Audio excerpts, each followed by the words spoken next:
Hi guys, welcome to Tife Files TV. Taroka nedzimwe nhau dziri kupisa dziri kutenderera pasocial media. Queen Tatelicious omwe yenyika vachiadresa nyaya yaKiki naTitie. Munongoziva pane video yakabuda. Saka Queen Tatelicious vadedzera kuti Kiki ihure, Titie ane maziromo.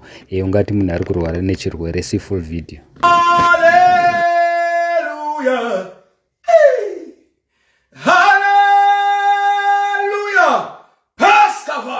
Sateka paya Father taunganira go aika doraita kuti tiungani panotenzi iwo vana vanetsava uyu beta uyu taiti uyu nakaili uyu vanetsa ndo vatiunganidza panotenzi zvinoteta tingatange shoka nhai baba tisati takupai mbiri yenyu amuoni vodi kuru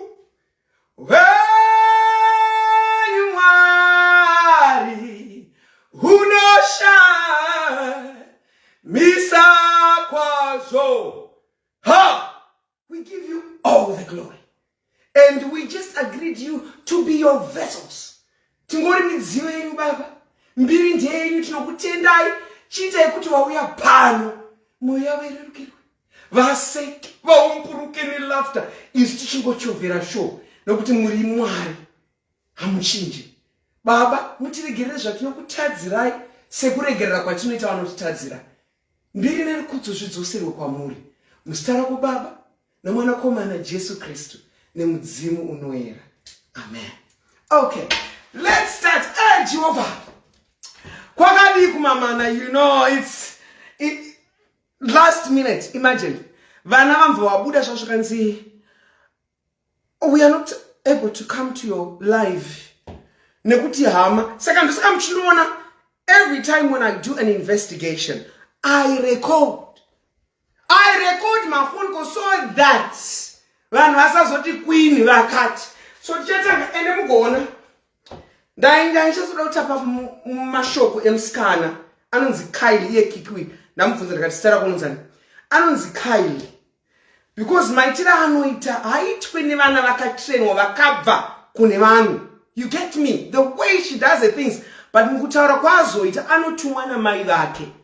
Mai vake ndo vari kumutuma kuita chihure chinotyisa pasocial media. Hazi mwana anoyemuruka uyo. Chero inini danga ari sister yangu nekuita zvandinoita ini pasocial media uyo achindiita zvakadai. No. I would have buried her. Saka mai vake ndo vanomutuma kumba kwavo kune nhamo. Musikana ukiki. Kumba kwavo kune nhamo. Kunodyiwa nemadhodhi. Saka vakatuma mwana wavo kuSouth Africa kuti aende kunotsvaga mari nebeche. Munongoziya kana hure kana munhu atombomvana ndakatariswa nemvana ngani pana imvana dzese idzi ona ungomvana wangokwihwedzike komvana dzine chiremerera chiro pano ndiri mvana ngani andi ndine mwana wangu ndiri chiwe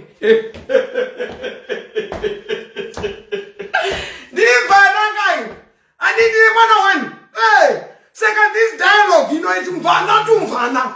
Dear Munya, did live? Sorry, Munya. My manager is calling me. Did live? Let me take my other phone so that I call Munya. Maybe I don't go Maybe Munya don't go iPhone. Where is my iPhone? Maybe Munya don't go Just hold on. Maybe Munya don't go Mira in the phone the manager. Maybe munyada kumoresa. Kushino phone yangu yashembe. Battery range. Oh, Munya calling you just now, baby. That's my manager, Baba Shanti. A big shout out to the Via family. You know, let me just put my iPhone on the charge. And the Shanti say iPhone, you need to move with Samsung. So that's why my iPhone is always low battery. You know that Samsung, and my manager is calling. Let me try to put this phone on. All right. Hansi.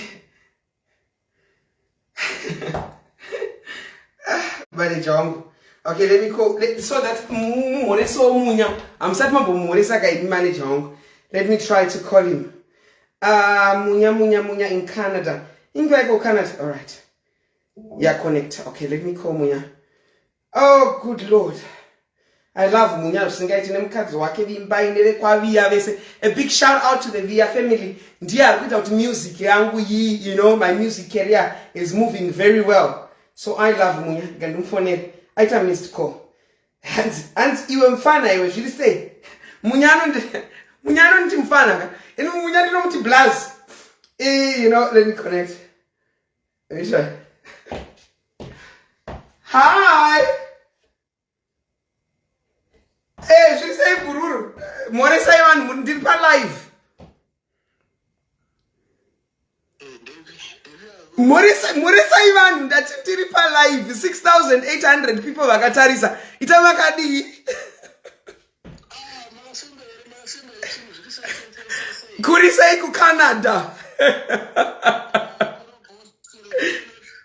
Jiri say ko Blast. Masquera say Blast.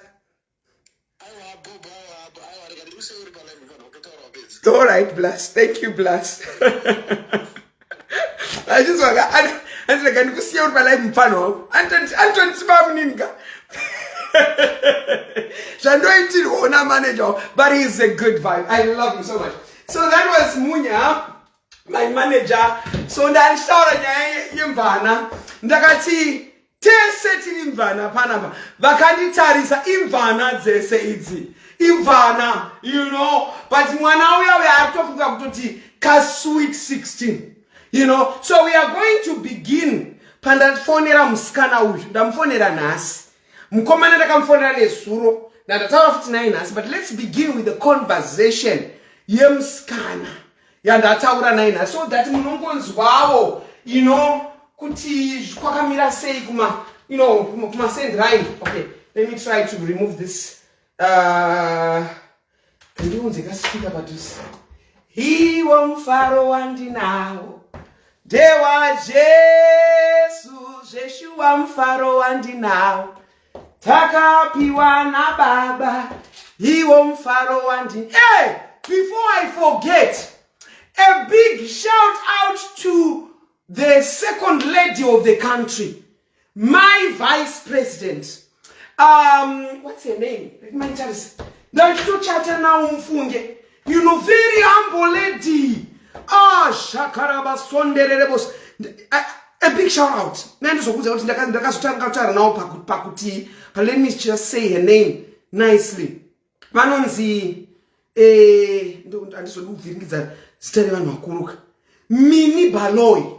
A big shout out to you, my vice. You know what happened? Ndakango send that message. Ndakati congratulations on your wedding. We as a country, we love you. You look beautiful. Vamva watoteka kutochata nemi mfunge. Ndakati pamwe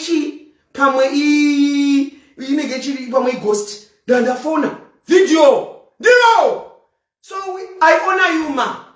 I honor you, ma. We love you. My vice president, Mkazwa General. Thank you. Hey, thank you. Shakarabaya. You know, I just had to make this shout. You know, Mama Mini Baloi Chirengwa. All right, now let's play. I just had to make it, you know, because, you know, I was here with no chair, and it was this year. I'm doing a half of Singate. It's going to get a video go out to Nalibo. All right, let's now begin. Let's begin. Shakatere. Hey, tichitanga munzu wemadisi nyongoro yekumba uku. Uyu mwana uyu anotumwa na mai vake. Musikana uyu anonzi Kylie. Anotumwa na mai vake kuita chihure. Chaanoita icho chichi. Alright, Bluetooth. Yakato connected. Kato connected. Bluetooth la connecta pa speaker so that munzwe kuti zviri kufamba sei. Bluetooth is. Jehovah. All right, so let's see speaker. Yeah, let's connect. Yes. Chatangi pa voice notes. Gatitange yemusikana. Tozopinda mune mukomana wina sisi vakazviwirirani. Vakavengana zvisingaite zvisingatoite. Mukomana uyu na sisi vake uyu better. Anonzi better ndo zita rake. Anonzi better ndazotora picture. Anonzi better something. Yet anonzi title. Zita rake chero anonzi better. Right, I got to begin pamusikana. Munzwe. zviri kuitika mamana. Hallelujah. Part 2. Upatatora nemusikana.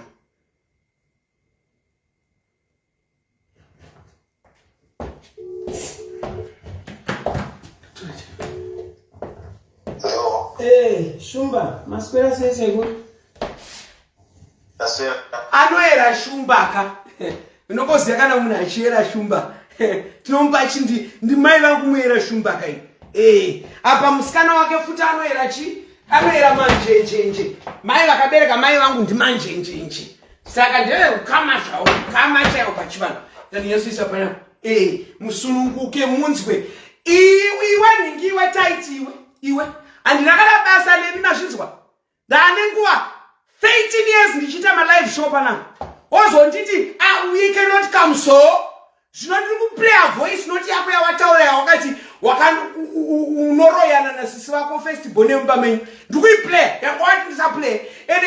Nechihure chemukadzi wakabaka ashira akatanga upinda murini mupower. Ndo yandikutanga nayo. Misatanyo kwevanhu. Ndatanga kuita live. I have planned my show and you give me surprise. No show. Panyo. Jiremwa zvevanu. Tkunyo. So maziromo mani kantorwara nedziyo mukomana uyu. Miromo inge muromo kudaro. Unge mabechere munhu wekwekwe. Kupupa munhu makambona muromo yaTaiti. Ane miromo inenge beche. Kuchokuruka kuku. Une chirwere. Kalabashanta, Rigos Cavado, Pradia, Kevenge, Kukurianda, Pekete, Shokrogodo, Rubbish, Panyo. Alright, get in the bill, Moonsway, because there are never phone calls too, and that is good. So we cannot come with this, Mushakwenush. Mushakwenda kuna Shakadara, the Uncocha and Shakadaya to see. Okay, continue. Thank you. From the beginning.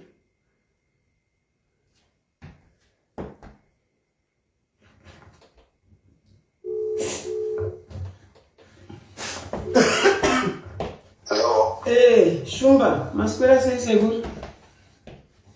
Tasera, say go Tatelicious Queen. Our queen is doing fine. Murora say, ipai Murora phone.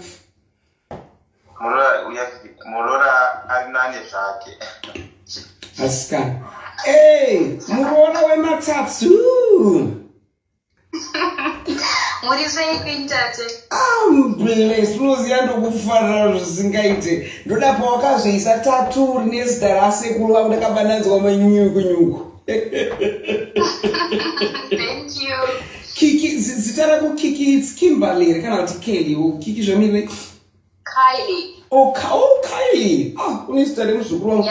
Mwana wamutwini wangu wekupedzisira anonzi Kylie. You know, so wow. You know that's a beautiful name. How are you? Let's start by this question. How are you? Let me say I'm better. Taura kuneshona ndauya sotusununguke. Taura neshona. Ukunzwa sei, especially nekutrolwa kwauri kuitwa uchitukana naKeti namasocial media. How are you feeling? Ndikutoavoid social media zvokudaro kutoti ndakatogoona kuti nesu drama rese rokuitika handisitombobata foni, like varungu waste our time yavo inini handisito. So for me to be okay, ndakangoona kuti to stay away from social media zvemadays ndova okay. I don't read comments, I don't see undapostwa kupi, ndiana ndituka, ndiana tichi, nendingori kumba ndingorarama normal life yangu as usual. So I think ndozvokundibatsira kuila. That's nice. Tell me from the beginning, murume wako wekutanga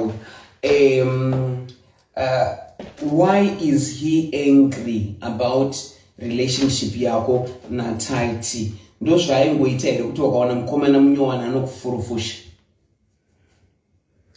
Kungoti ndandisati hangu ndakaita muvhoni chichi. So ndoda kuti mubate panapa. Uyu Kylie uyu Kiki. Kundazobatsa light ninyanzviri uyu Kylie uyu akanhonguriswa ari form 3.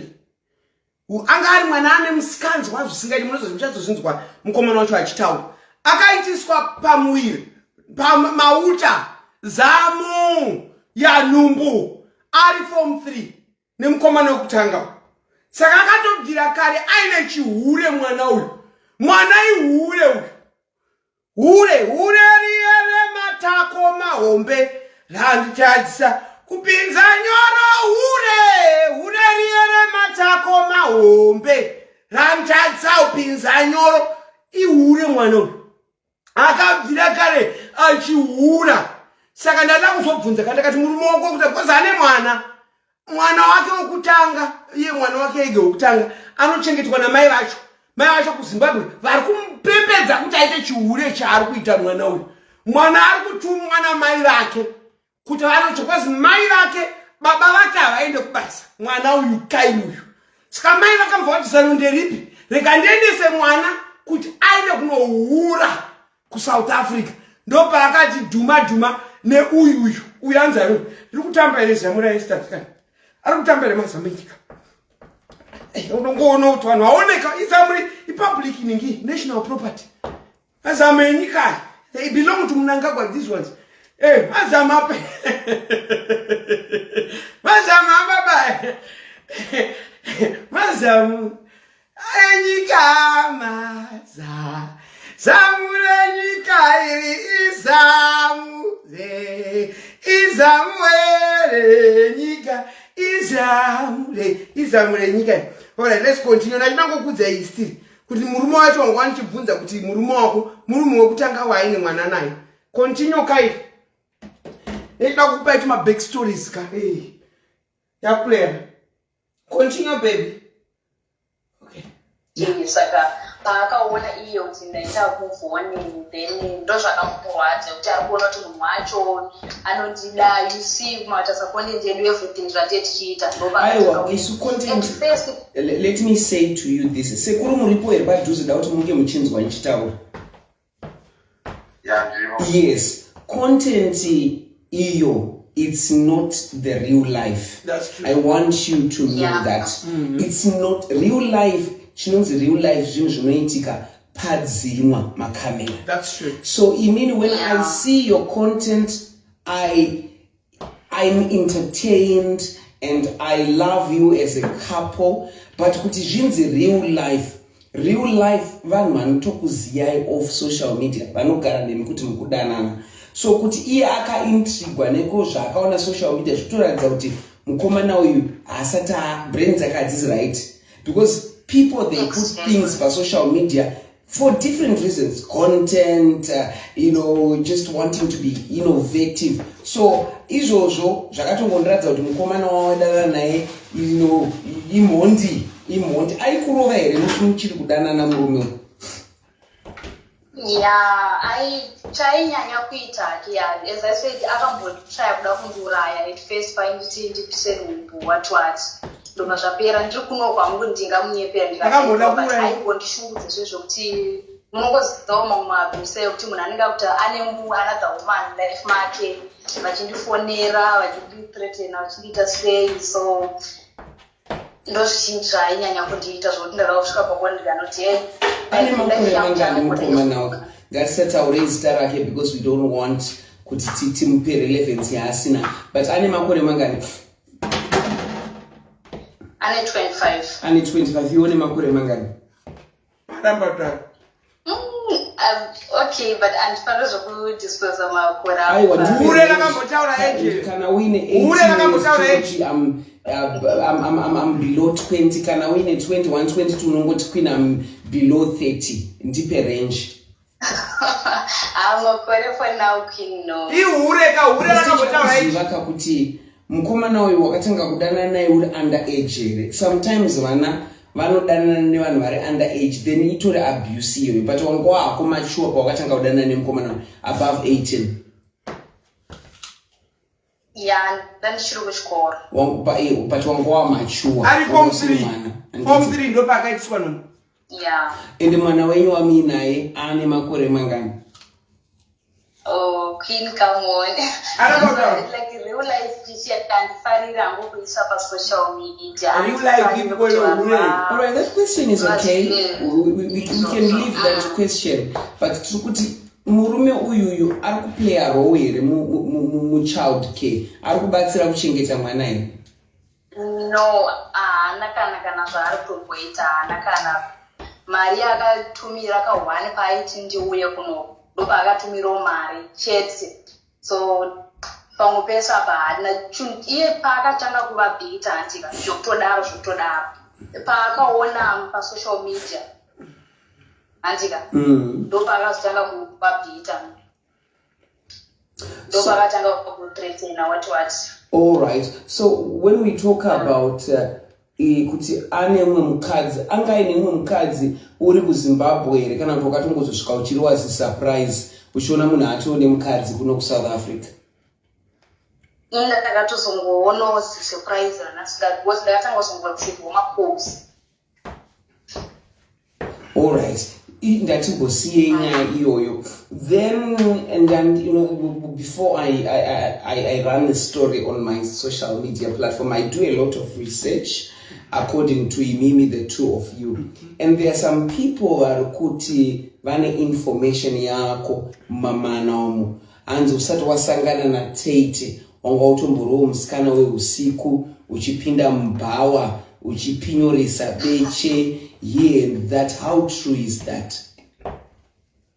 Ini nangu anditozivi nezvazvo vanhu vavo kuvataura daro ma11 chaiwo apa ana Queen zvoni izvozvoka kubva kudhara vanhu izvezvi vanongomuka so handika akangoti kana kuti izvezvi vanoziva kuti nyaya yedu iri kupisa ningona saka munhu wese akutotsvaga following nezita rangu izvezvi munhu anenge achitaura daro handimuzive izvezvi munhu enge amubvunzwa ndakadzidza chikoro chinonzi chii haatozivi my real name chaiyo haatozivi ndine vabereki here vanogara kupi haatozivi but munhu arongofumuka right now anigona akangoti handomuziva ihure ndakazodaiva ndaiwa wanga kambororwa ka10 haiwa wane vana 5 every akuzoti right now munhu wese anomubelieve anigona that's why ndikuudza kuti ndikutoavoida nyaya idzodzo like no, but you know a lot of people you know why I ran your story. I spoke with your husband yesterday, or with your husband to be, you know, with your boyfriend. Nakataura night Tytie yesterday, and I love Tytie because I know Shumba. I love you too. So you know you are kind of relatives in a way. So Tytie aitaura in terms of the family drama, achiti reputation yangu yatintwa. And this is the opportunity Yamakuda clear because it cannot only be Tytie. You two, you are now together as a couple. Hopefully, I told Murumo too yesterday. Ndakati pandakataura naye phone. Ndakati chishuo changu ndichekuti urore Kiki. Nenye kuti ukasaro. Abana kuroora naka chirungo chaya mapote baba. Hapana murume achada kumutora. Yeah. Regarding the content on social media. That alone. And I'm honest to you, and because I'm not clicking for likes or loves. People, they know me everywhere. Tatelicious. So I cannot say kukurana story and no, I'm known. Even the president knows me. But I'm telling you the honest truth. You understand? Kuti murume wako ndakamti yesterday. Chau chamchagona shumba ndichekuti munobvisa mari. Amba andi promisa akati Queen, you know. There's going to be a surprise in a few weeks coming, you shall see, and I trusted him. So iwewe pauri kuya platform pangu today, you are also clearing your name, because trust me, vanhu vacharamba vachita zvavanofunga, but iwewe, if you silence them with the truth, of course you don't go into detail. Even murume wako ndakamudza nezvinochita my families musanyanya into details. Because social media will pass, but family will always be there. You understand? Clear your name. Wato clear zitara kupa kuti upinde mbao. Wato clear. Ausati wanti clear zitara ku. Wakambo ure usati wagara nena budu wangu nena sekuru wangu. Andisati. Because vano anoya information. Yes, tawaye sekuru. Yeah, ndakupinda. Ipapo kwinisa kubudza ichi ndikuti number 1, andile pamwe vanhu munhu iye andombodikana kuti bwana uzositara kepana uye paplatform pake nemafone calls vachinyepera kuti hama dzangu inini vachitaura information as if ndivanasisi vari kutaura sasisi vangu but inini chero ndine maissues nasisi vangu handingavengi sisi vangu zvokusvika pakuvanwauza kuti mazotaura chakati pasocial media ndinyatsoziva kuti voice iri kutaura harisiri rasisi vangu. A lot of people vari kutengwa nemumwe munhu haatogorina kana basa zvake munhu and we want to mention that person atimupe relevance aite hake zvaari kuita hatina basa nazvo imi matosilensa and dainda ndichigona kumbotaura nasisi vako you know ndanyasunzwa kuti what is your grievance you know some of the things zvine zvichiitika mumafamilies zvimwe zvinhu zvidiki fani pamwe nenyaya yekutoti pamwe Kiki tisati tasvika ikoko zviri kutaurwa neva izvo zvokunzi hanzi Kiki akazoura was the person ataura I think ndasangana nevideo zvichinzi Kiki ndaihura naye mubhawa Kiki ruhure rakazodayo. What I love about it, Kiki found love.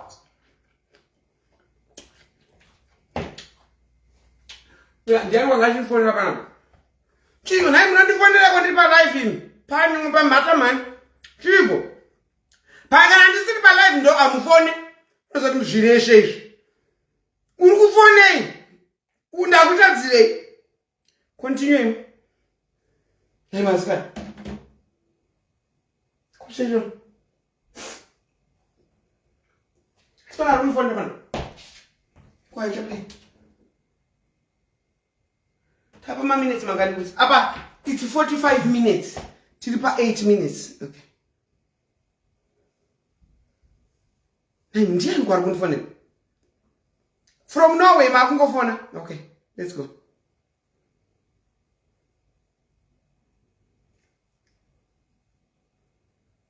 pa 8 minutes up good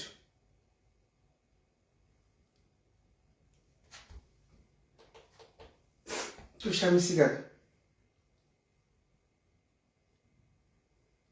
okay kati play ne iPhone ntoshaya kuziya kuti zviri kufamba sei inde kanibomendo bloka vanhu vari kundifonera musandifonere chiko nai munongoiri kana mangondifonera inda zvaita sei ndakutadzira ichi handisina kufonerwa nemini kana ndine nyaya newe I come in your inbox if I have a story with you kwete zvamuri kungoita izvi zvekupenga izvi fona uri kufona zvaita se ndine ukama newe I am not related to you anyway okay let's go Tytie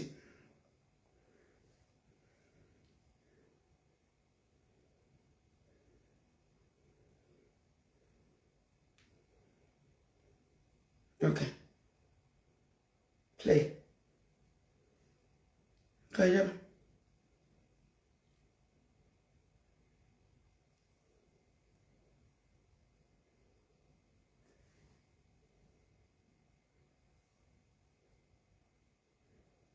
ndiri paro sekuri muisa iko shumba umbe aiwa kwete ndindu yechikutanga ndo yandokudai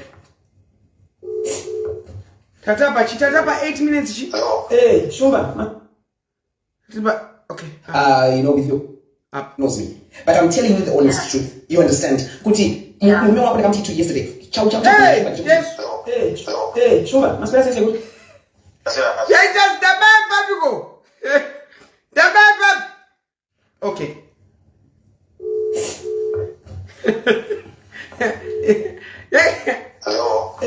shumba masipera sese kuti tano believe angona mera manjinjin to you and ndikukunyeperai because I'm not clicking for likes or loves people they know me everywhere pana singazivi kuIntelligence so I cannot say kupurana story yenyu kuchaita kuti ndizikanwe no I'm known even the president knows me but I'm telling you the honest truth you understand kuti murume wako ndakamti to yesterday chamuchagona shumba ndechekuti munobvisa mari amva andipromisa akati clean you know there's going to be a surprise in a few weeks coming you shall see and I trusted him so iwewe pauri kuya platform pangu today you are also clearing your name because trust me vanhu vachapa vachiita zvavanofunga but iwewe if you silence them with the truth of course you don't go into detail even murume wako ndakamudza nezvekuti zvemafamilies musanyanyodzike into details because social media will pass but family will always be there, you understand? Clear your name. Wato clear zita rako pakuti haupinde mubhawa. Wato clear hausati wanti clear zita rako wakamboura here usati wagara nenabhudhu vangu nenasekuru vangu. Handisati. Because vanhu vanouya neinformation. Yes, taurai sekuru.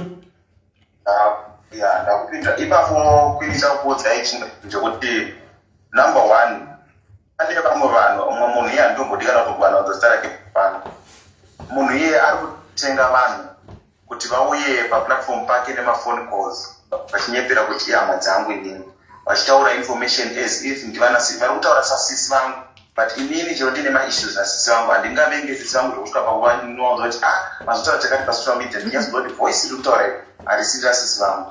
A lot of people vari kutengwa neumwe munhu hatomborina kana basa zvake munhu iye apa manje anyepa ari kuti sisi vangu handitaure nezvavo ngatiplayei pane audio yekutanga yandakamufonera achitaura kuti sei akavengana nasisi vake ndobanga ndichida anzi handimbodi anzi handife ndakataura zvemafamilies mira ndikuplayere audio yekutanga yanezuro pandakatanga kumufonera iyi ndo yekutanga iyi mochinzwa achitaura zvasisi vake achitaura kuti sei akavengana chimunzwa achita ndiri paro sekuru muri seiko shumba hombe ndoba akataura zvasisi vake apo havaonani kwari seiko muroora I've been busy because ndane murume munyowani so I've been concentrating on my relationship. Little did I know kuti muroora anga achifamba nana Keti ndatotumidzirwa maclips achitupana Keti. What is the problem? What's going on? Muroora akatorara, she is not okay. She's going through a lot. Okay, talk to me in the way Tytie. What is happening? Chichakaitika. Dauti ataure paanotukana nasisi vake. Dauti social media. Oh, she was once married. Ndingati ex-husband handisi ndingati but pane munhu wakaita naye mwana, let's say ex-husband. Yeah. Wakamitwa naye ari kuchikoro ari form 3 akuenda form 4. Saka munhu iyeye akazotiza nhumbu achiuya kuSouth Africa. Alright. Saka ingosina pakiti ndo zvakangodzike kutanga kuti pane munhu akadai saka auya kuSouth Africa hanzi angambotiwo kuna Kiki wacho abvise nhumbu. Saka ikadadzwa nepavanhu vakamboonetsana naye futi kuZimbabwe ikoko. Anga abusive mukomana anonzi anezita rake. I need to look for him also. I'll ask Kiki handisiziva zita rake chabvunza Kiki. Mutseka muroora ndinzwe kuti haufa because I was thinking kuti if it's possible I can have you on my platform. I don't know tomorrow because right now noziya tikudana nemadhara anenge arara kasakandisodi kuitira noise. But yet tomorrow I can actually drive and go to my apartment and have you both. Because and I applaud you because Nanshona, I was on your page and I saw you stood by her. Those vakakosha shumba. Those vakakosha kuti munire nemukadzi wenyu. You guys, do you still remember I once interviewed you on my page? Do you still remember? Makambojoina mani, mambojoina here. Ndiri live. Pane couple yandakambojoina, so I thought it was the man. Serious? So this is the first time I'm talking to you. Yeah. Alright, alright, maybe the Bamu are a sweet couple. Let us watch it now. But so what is the action?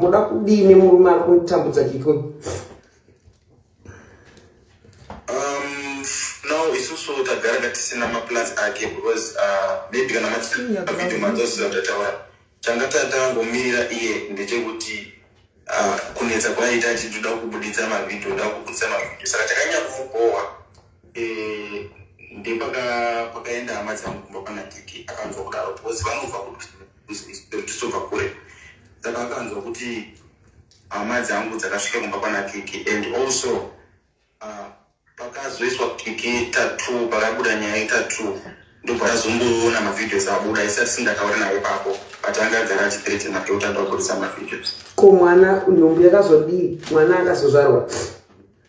So mwana paakazvarwa Kiki akasara kuZimbabwe.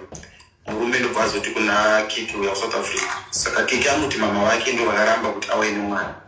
Anoti saka akanzi endayo igaiwo poza aikuita kuno ukatizozvizise chimboenda wegaona zvakamira sei. Saka pakasvika kumbo hanzi ndobva aitwawo nemukadzi kwaigara nemukadzi asingamino nokuzoziva zvonetsanetsa plus auzoziva kuti munhu atora chokwadi chaichaizvo but vanoti vanga vasina kuwirirana vangasina kuwirirana zvakazokonzera kuti Kiki azonogara nebrother yake zvikazotsvaga stayinjo. So iwewe you started to date Kiki muroora wenyika atorambana na baby father wake? Yes, ari kubasa kwendaya. But has the baby father confronted you in any way, like man to man? No, akango I think njimu uyu zvakaitika ndezvokuti akatanga asenda mavideos kuna Kiki ndobva adeleta.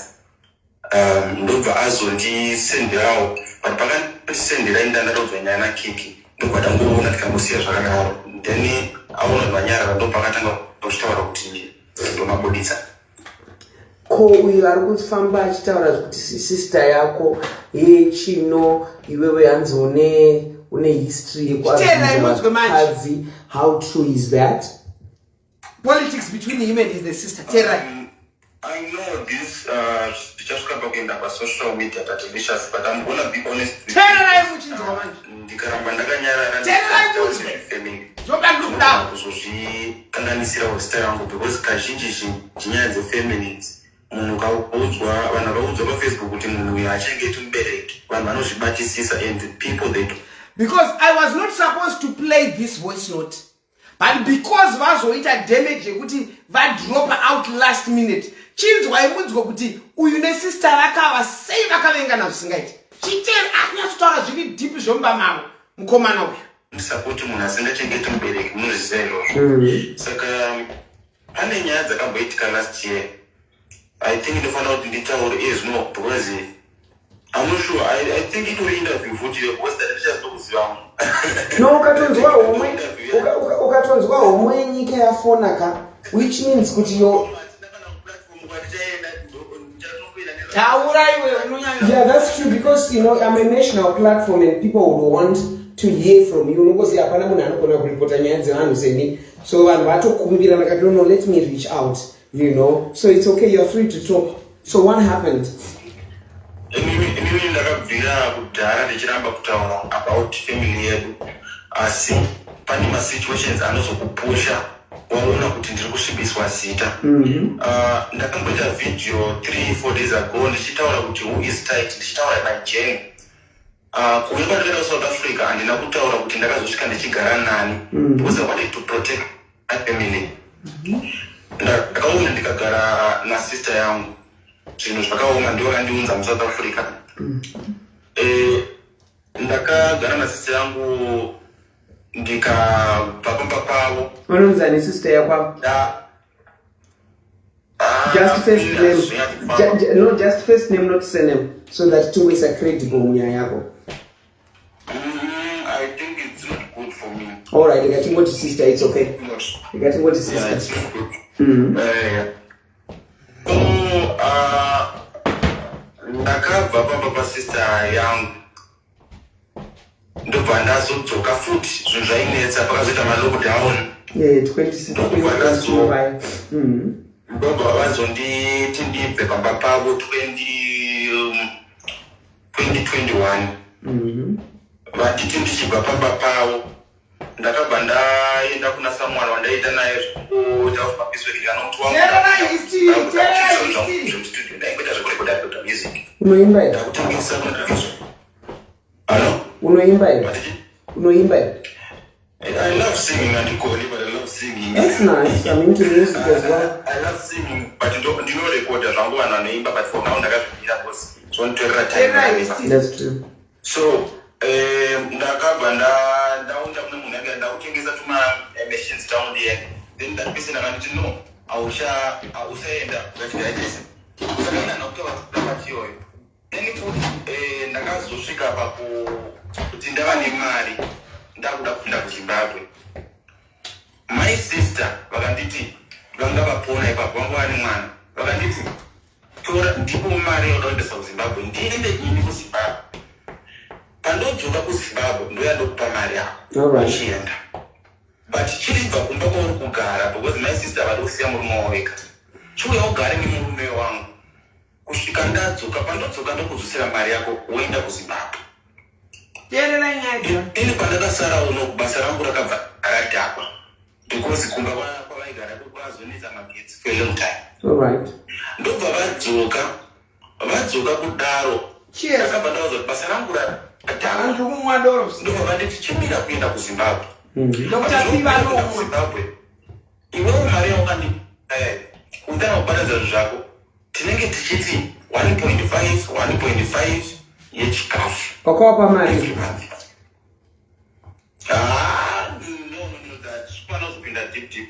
Alright, no, it's okay. But wakawapa mari, wakawaperetesa. Alright, it's okay, my love.